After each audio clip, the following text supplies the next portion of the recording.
வணக்கம் welcome to store Tamil. TVS Raider 125 ஆமாங்க. Best in class performance, சூப்பரான ஃபீச்சர்ஸு, ஸ்போர்ட்டியரான ஒரு லுக்கு, இது மாதிரி எல்லா விஷயத்தையும் அஃபோர்டபுள் ப்ரைஸிங்கில் லோட் பண்ணி வரதுனால மிடில் கிளாஸ் யங்ஸ்டார்ஸை ரொம்பவே அட்ராக்ட் பண்ணுற ஒரு பைக்காக இந்த டிவிஎஸ் ரைடர் 125 இருந்துகிட்டு இருக்கு. அதுக்கேற்ற மாதிரி இந்த டிவிஎஸ் ரைடர் 125 சேல்ஸ்லையும் நல்லாவே போயிட்டு இருக்குன்னு சொல்லலாம். இப்படியாப்பட்ட இந்த டிவிஎஸ் ரைடர் 125 நீங்களும் எடுக்கணுன்ற ஒரு முடிவில் இருந்தீங்கன்னா நீங்கள் சரியான ஒரு வீடியோவில் தான் இருக்கிறீங்க. ஆமாங்க, இன்னைக்கு நம்ம இந்த வீடியோவில் இந்த டிவிஎஸ் ரைடர் 120யோட ப்ரோஸ் அண்ட் கான்ஸ், அதான் அட்வான்டேஜஸ் டிஸ்அட்வான்டேஜஸ் என்ன இருக்குன்ற மாதிரி எல்லா விஷயத்தையும் தெளிவாக பார்ப்போம். பாரு முன்னாடி சின்ன ஒரு சொல்லிடுறேன், அதுக்கு ரெட் கலர் சப்ஸ்கிரைப் பண்ண ஒரு செகண்ட் ஸ்பெண்ட் பண்ணி ஒரு தட்டி விட்டிங்கன்னா எங்களுடைய ஒரு நாள் உழைப்புக்கு மிகப்பெரிய உதவியாக இருங்க. ப்ளீஸ் அந்த சப்ஸ்கிரைப் பண்ணுறவங்க சரி. இப்போ நம்ம அதிகமாக பேசாமல் வீடியோக்குள்ளே போகலாமா? சரி, ஓகே. ஃபர்ஸ்ட் நம்ம இந்த ப்ரோஸ் அண்ட் கான்ஸ் பார்க்கறதுக்கு முன்னாடி இந்த வண்டியில் ஒரு சில விஷயங்கள் பொதுவாக இருக்கும், அந்த ஒரு சில விஷயங்கள் பார்ப்போம். அந்த பொதுவான விஷயத்தில் முதல் முக்கியமான விஷயம் இந்த வண்டியோட டிசைன் தான். ஆமாங்க, டிசைன் வைஸ் பொறுத்தளவுக்கு இது வந்து ஓரளவுக்கு நல்ல ஸ்போர்ட்டியரான லுக் இருக்கக்கூடிய, அதுவும் குறிப்பாக ஒரு காம்பேக்டான ஒரு ஸ்போர்ட்ஸ் பைக்காக தான் இந்த ஒரு 125cc செக்மெண்ட்டில் உங்களுக்கு இந்த ஒரு வெஹிக்கிள் ஆஃபர் பண்ணுறாங்க.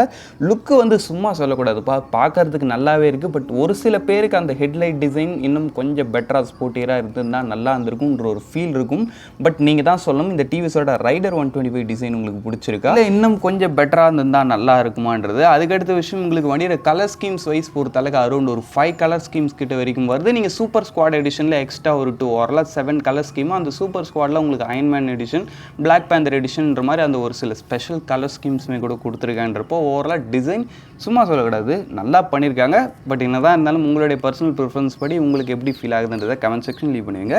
இப்போ நம்ம ப்ரோஸ் அண்ட் கான்ஸ் உள்ள போகலாம். ஃபர்ஸ்ட் நம்ம அதில் ப்ரோஸே பார்ப்போம், அதான் அட்வான்டேஜஸ் ஆஃப் டிவிஎஸ் ரைடர் 125. சரி, இந்த டிவிஎஸ் ரைடர் 125யோட ஃபர்ஸ்ட் அட்வான்டேஜாக எனக்கு தெரிகிற ஒரு விஷயம் என்னென்னு பார்த்தோன்னா வச்சுங்களேன், இந்த வண்டியோட இன்ஜின். ஆமாங்க, இன்ஜின் வைஸ் பொறுத்த அளவுக்குன்னு பார்த்தோன்னா வச்சுங்களேன், இதில் உங்களுக்கு யூஸ் பண்ணிக்க அந்த ஒரு 125cc 3 வால்வ் இன்ஜின் உங்களுக்கு ஒரு பெட்டரான ஒரு mid range and top end பவரை சூப்பராகவே ஆஃபர் பண்ணுது. சொல்லப்போனால் இந்த ஒரு செக்மெண்ட்லேயே one of the best power கொடுக்குற ஒரு இன்ஜின் அது நம்ம டிவிஎஸோட ரைடர் 125 தான். ஆமாம், நீங்கள் 80-90 மெயின்டைன் பண்ணால் கூட எந்த வித வைப்ரேஷனும் இல்லாமல் இன்ஜின் ஸ்ட்ரெஸ் ஃப்ரீயாக போகுது. சும்மாவே பவரில் ரியலி சூப்பராக இருக்குங்க. இந்த ஒரு 125cc 3 வால்வ் ஏர் கூல்டு செக்மெண்ட்டில் எனக்கு தெரிஞ்சு one of the power produce பண்ணக்கூடிய ஒரு பெஸ்ட்டான ஒரு வெஹிக்கிளாக இந்த டிவிஎஸ் ரைடர் 125 இருக்குன்றதுல டவுட்டே இல்லை. பவர் விஷயத்தில் ரியலி சூப்பராகவே பண்ணியிருக்காங்கன்னு சொல்லலாம். அதுக்கு அடுத்து இந்த வண்டியோட இன்னொரு ப்ளஸ் பாயிண்ட் பார்த்தோம்னா இந்த வண்டியோட ஹேண்டலிங். ஆமாங்க, இந்த வண்டி அந்த ஒரு பவருக்கு ஏற்ற ஒரு ஹேண்டலிங்குமே இந்த வெஹிக்கிள் சூப்பராகவே கெயின் பண்ணியிருக்கு. ஃப்ரண்ட்டில் கொடுத்துருக்க டெலஸ்கோபிக் ஃபோர்க்கும் பின்னாடி கொடுத்துருக்க அந்த ஒரு மோனோஷாக் சஸ்பென்ஷனும்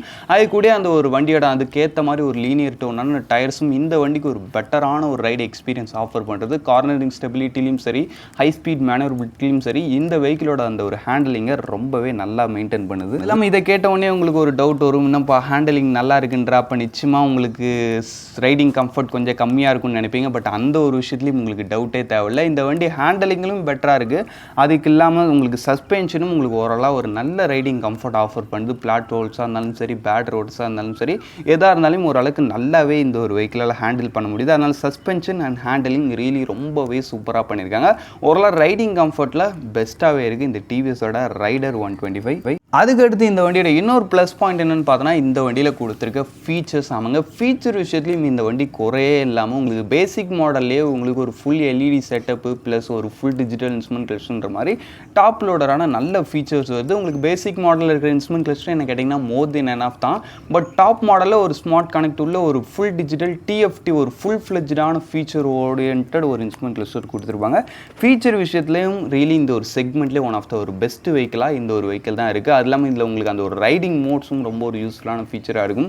வாய்ஸ் அசிஸ்டன்ட்டு, ஜிபிஎஸ் நேவிகேஷன்ன்ற மாதிரி அந்த ஒரு சில ஃபேன்சியான ஃபீச்சர்ஸும் கொடுத்துருக்காங்க. அதனால் உங்களுக்கு ஃபீச்சர்லேயும் சூப்பராக இருக்குது. சரி, ஓகே. ஓவராலாக இந்த வண்டியோட ப்ளஸ் பாயிண்ட்ஸ்னு பார்த்தோன்னா ஃபஸ்ட்டு விஷயம் இன்ஜின். இந்த ஒரு செக்மெண்ட்டில் நல்ல ஒரு பவர் ப்ரொடியூஸ் பண்ணக்கூடிய ஒரு இன்ஜின் உங்களுக்கு அந்த ஒரு சிட்டி கம்யூட்டுக்கும் சரி, ஹைவே யூஸுக்கும் சரி ஒரு பெட்டரான ஒரு பர்ஃபார்மன்ஸை இந்த ஒரு இன்ஜின் ஆஃபர் பண்ணுது. அதுக்கடுத்து இன்னொரு ப்ளஸ் பாயிண்ட்னு பார்த்தோன்னா இந்த வண்டியோட ரைடிங் கம்ஃபர்ட். ஆமாம், உங்களுக்கு நல்ல ஒரு ரைடிங் ஸ்டெபிலிட்டியும் கொடுக்குது. இல்லை நீங்கள் ஒரு சிட்டி கம்யூட் பண்ணுறீங்கப்போ அதுக்கேற்ற மாதிரி உங்களுக்கு நல்ல ஒரு ரைடிங் கம்ஃபர்ட்டையும் கொடுக்குது. ஓவரால் இந்த ஒரு 125cc செக்மெண்ட்டில் நல்ல ஒரு வெர்சைலான ஒரு ஸ்போர்ட்ஸ் பைக்காகவே இந்த டிவிஎஸ் ரைடர் 125 இருக்குன்றதுல டவுட் இல்லை. பட் என்னதான் இந்த வண்டியில் 1000 விஷயங்கள் ஆகோ ஓஹோன்னு சொல்கிற மாதிரி இருந்தாலும் 1-2 விஷயங்களாவது என்னப்பா இதுன்ற மாதிரி இருக்கும் இல்லையா, அந்த ஒரு சில விஷயங்கள் பார்ப்போம். அதுதான் negative points of TVS Raider 125. ஆமாங்க, இந்த வெஹிக்கிளை நான் ஃபஸ்ட்டு சொல்ல வர ஒரு நெகட்டிவ் பாயிண்ட் என்னன்னு கேட்டிங்கன்னா வச்சுங்களேன், இந்த வண்டியில் வந்து அந்த டாப் மாடல் அந்த ஒரு ஸ்மார்ட் கனெக்ட் ஃபீச்சர் கொடுக்குறேன்னு சொல்லியிருந்தாங்க. ஆமாம், கொடுத்துருக்காங்க. ஒரு ஃபுல்லி ஃப்ளெஜ்டான ஒரு டிஎஃப்டி இன்ஸ்ட்ருமெண்ட் கிளஸ்டர் கொடுத்துருக்காங்க. அதில் பார்க்குறதுக்கு ரொம்ப சூப்பராக இருக்குது, யூஸ் பண்ணுறதுக்கும் நல்லா தான் இருக்குது. பட் என்ன ஒரு விஷயம்னு வச்சுங்களேன், அந்த ஜிபிஎஸ் நேவிகேஷன் சிஸ்டம் ஒன்று கொடுத்துருந்தாங்க இல்லையா, அதை வந்து நம்ம வந்து அந்த ஒரு டிவிஎஸோட ஆப் மூலமாக நம்ம கனெக்ட் பண்ணி தான் போக முடியும். அதில் வந்து நம்ம கூகுள் மேப் அளவுக்கு அந்த அளவுக்கு ஒரு யூசர் ஃப்ரெண்ட்லியாகவும் நிறைய ஆப்ஷன்ஸ் இல்லை, கொஞ்சம் லேக் இருக்குது ஃபீச்சர் ஒரு விஷயத்தில். அந்த ஒரு மொபைல் ஃபோன் ஆப் அந்த அளவுக்கு பெட்டராக இல்லை. நம்ம இன்னொரு விஷயம் என்னென்னு பார்த்தீங்கன்னா வச்சிங்களேன், அந்த ஒரு ஜிபிஎஸ் நேவிகேஷன் உங்களுக்கு காமிக்கணும்னா வச்சிங்களேன், நீங்கள் வந்து அந்த ஒரு மொபைல் ஃபோன் ஸ்க்ரீனை ஆன்லேயே வச்சுக்கணும். இதுக்கு பருத்தி மூட்டை பேசாமல் குடோன்லேயே இருக்கலாமே. இருக்கலாம். அது ஆனில் இருக்குன்னா நான் மொபைல் ஃபோன் ஹோல்டர் ஒன்று வாங்கி நான் அதுக்கு ஹேண்டில் பார்ஸில் மவுண்ட் பண்ணி அப்படி பார்த்துட்டு போயிடுவேன் ஃபோன்லேயே ஸ்ட்ரைட்டாக. அது எனக்கு இன்னும் ஈஸியாக இருக்கும், இன்னும் நல்ல கன்வீனியண்ட்டாக இருக்கும். கூகுள் மேப்போட அந்த ஒரு ஃபீச்சர்ஸையும் நான் ஃபுல்லாக யூஸ் பண்ண முடியும்னு நினைப்பீங்க. அதுதான் உண்மை. ஃபீச்சர்ஸ் வந்து கொஞ்சம் ஓவர்லோடுன்னு சொல்லலாம் டாப் மாடல் பொறுத்த அளவுக்கு. என்ன கேட்டிங்கன்னா வச்சிங்களேன், நீங்கள் அந்த ஒரு பேசிக் அந்த ஒரு செகண்டரி மாடலான அந்த ஒரு ஃபுல் டிஜிட்டல் இன்ஸ்ட்ருமெண்ட் நார்மலாக வருது பார்த்தீங்களா, அதுவே எடுத்துக்கலாம். இந்த டாப் மாடல் நீங்கள் வரணுன்ற அவசியம் வந்து நீங்கள் ரொம்ப லாங் ட்ரைவ் போவீங்க, எப்போதுமே லாங் டிஸ்டன்ஸ் கவர் பண்ணுற ஒரு ஆளாக இருந்தீங்கன்னா நீங்கள் நிச்சயமாக மேபி உங்களுக்கு தேவைப்பட்டால் அது போகலாம். பட் ஆனால் என்ன கேட்டிங்கன்னா, இந்த பேசிக் மாடலில் வருது பார்த்தீங்களா அந்த ஒரு இன்ஸ்ட்ருமெண்ட் கிளஸ்டர், அதுவே மோர் தென் எனஃப் தான். கனெக்டிவிட்டி ஃபீச்சர்ஸ்லாம் பொதுவாக சொல்லிக்கலாம், என் வண்டியில் அது இருக்குது இது இருக்குன்னு. பட் நம்ம யாரும் அதை முழுசாக யூஸ் பண்ண போகிறதில்ல. பட் ப்ராக்டிக்கலான ஃபீச்சர்ஸ்னு பார்த்தா ரைடிங் மோடு அது ரெண்டுத்துலேயும் இருக்குது. நம்மளுக்கு அந்த ஒரு ஆவரேஜ் மைலேஜ் அதுவும் ரெண்டுத்துலேயும் இருக்குது. அதுக்கடுத்து உங்களுக்கு அந்த ஒரு டைம் காமிக்கிறது அது மாதிரி விஷயங்கள்லாம் ரெண்டு இன்ஸ்ட்ருமெண்ட் கிளஸ்டர்லையும் இருக்குன்றப்ப இன்ஸ்ட்ருமெண்ட் கிளஸ்டரில் என்ன கேட்டிங்கன்னா பேசிக் மாடலே இஸ் ஓகே தான். பட் வேணுன்ற பட்சத்தில் நீங்கள் வேணால் டாப் மாடல் போகலாம். பட்னா நீங்கள் அதுக்கு ஒரு எக்ஸ்ட்ரா ஒரு 10,000 11,000 செலவு பண்ணுற மாதிரி இருக்கும். அந்த ஒரு விஷயத்தையும் மனசில் வச்சு. பட் நம்ம மோஸ்ட்லி ஒரு 125cc கம்ப்யூட்டர் எடுக்கிறோன்றப்ப அதை நம்ம மோஸ்ட்லி எப்படி யூஸ் பண்ணுவோம், நம்மளுடைய வீட்டு யூஸுக்கு யூஸ் பண்ணுவோம். அப்படி இல்லை காலேஜ் போயிட்டு வருவோம், இல்லை சின்ன சின்ன ஆஃபீஸ் ஒர்க்கு அது மாதிரி கொஞ்சம் ஒரு சிட்டிக்குள்ளேயே தான் மோஸ்ட்லி ரெஸ்ட் பண்ண போகிறோம். எப்போயா வீக்கெண்டில் சம் லாங் ட்ரைவ்ஸ் போவோம். அதுக்கு வந்து என்ன கேட்டிங்கன்னா அந்த பேசிக் மாடலில் இருக்கிற features is more then enough. அதுவே நல்லா ஃபுல்ஃபில் பண்ணுது. டாப் மாடலில் இருக்கிற அந்த கனெக்டிவிட்டி ஃபீச்சர்ஸ் ஃபேன்சியரான விஷயம், பட் அத்தியாவசியமான விஷயம் கிடையாது. என்ன கேட்டிங்கன்னா இந்த டாப் மாடல் பொறுத்த ஃபீச்சர் கொஞ்சம் ஓவர்லோடடாகவே இருக்குது. நீங்கள் அந்த ஒரு பேசிக் மாடல் எடுத்துகிட்டு ஜஸ்ட் ஒரு மொபைல் ஃபோன் ஹோல்டர் அட்டாச் பண்ணுறது மூலமாக அந்த ஒரு விஷயத்தெல்லாம் நீங்கள் ஓவர் கம் பண்ணி வரலாம். அதுக்கு அடுத்த விஷயம், இந்த ஒரு வண்டியோட எலக்ட்ரானிக்ஸில் உங்களுக்கு நிறைய ப்ராப்ளம் வருதா, அந்த ஒரு பிகினிங் ஸ்டேஜ்லாம் நீங்கள் நிறையா பார்த்துருப்பீங்க. ஒயரிங் ஷார்ட் ஆகுது, புகை வருது, அது வருது எல்லாம். பட் ஆனால் இந்த வண்டி அப்படி இருக்கான்னு கேட்டிங்கன்னா அப்படி இருந்துச்சு. பட் ஆனால் இப்போ அப்படி கிடையாது. இப்போ ஓரளவுக்கு நல்லாவே எல்லாத்தையும் ரிஃபைன் பண்ணி எல்லா பிரச்சனையும் ஓரளவுக்கு சால்வ் பண்ணி பெட்டராக எடுத்து வந்திருக்காங்க. ஆனால் அந்த ஒரு விஷயம் நீங்கள் கவலைப்பட போகிறதில்ல.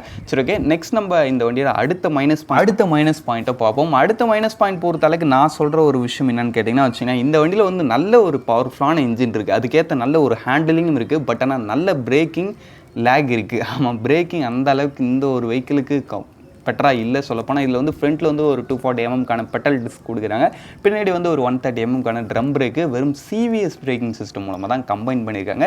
என்ன கேட்டிங்கன்னா இந்த வண்டியில் கொடுத்துருக்க ஸ்பெக் லெவலுக்கு ஏபிஎஸ் அது மாதிரி ஒரு சில விஷயங்கள் ட்ரை பண்ணியிருந்தாங்கன்னா ஈஸியாகவே காம்படிஷன் எல்லாத்தையும் கிளைட் பண்ணிட்டு டாப்பில் வந்துருக்கும். பட் பிரேக்கிங் விஷயத்தில் ஏன் காம்ப்ரமைஸ் பண்ணாங்கன்னு சொல்லலாம். அதுலேயும் குறிப்பாக அந்த ஃப்ரண்ட்டில் கொடுத்துருக்க டிஸ்பிளேக்கு வந்து பைட்டு வந்து கொஞ்சம் ரொம்ப கம்மியில் இருந்ததோட இப்போ ஓரளவுக்கு பரவாயில்ல, நல்லாவே பண்ணியிருக்காங்க.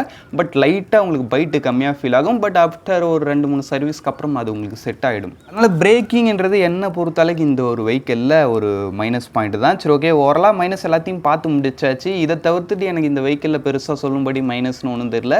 அந்த ஒரு ஃபிட் அண்ட் ஃபினிஷ் இஷ்யூ லைட்டாக இருக்குது. பட் அது இருந்தாலும் பெருசாக நோட்டிசபிளாக இல்லைன்ற ஒரு விஷயத்தினால அதை நம்ம மன்னிச்சிடலாம். சரி, ஓகே. அவ்வளோ தான் ஃப்ரெண்ட்ஸ், இந்த ஒரு வீடியோ நம்ம இங்கே முடிச்சோம். இந்த டிவிஎஸோட ரைடர் 125 ப்ளஸ் அண்ட் மைனஸ் நான் கொஞ்சம் வண்டியை ஓட்டியும் அது இல்லாமல் ஒரு சில R&D ப்ராசஸ் பண்ணியும் இதோடைய ஒரு சில ஓனர்ஸ் கிட்ட கேட்டும் தான் ரெடி பண்ணியிருக்கேன். சப்போஸ் இதில் உங்களுக்கு ஏதாவது ஒரு மாற்று கருத்து இருந்தாலும் அதை கமெண்ட் செக்ஷன் லீவ் பண்ணுவீங்க.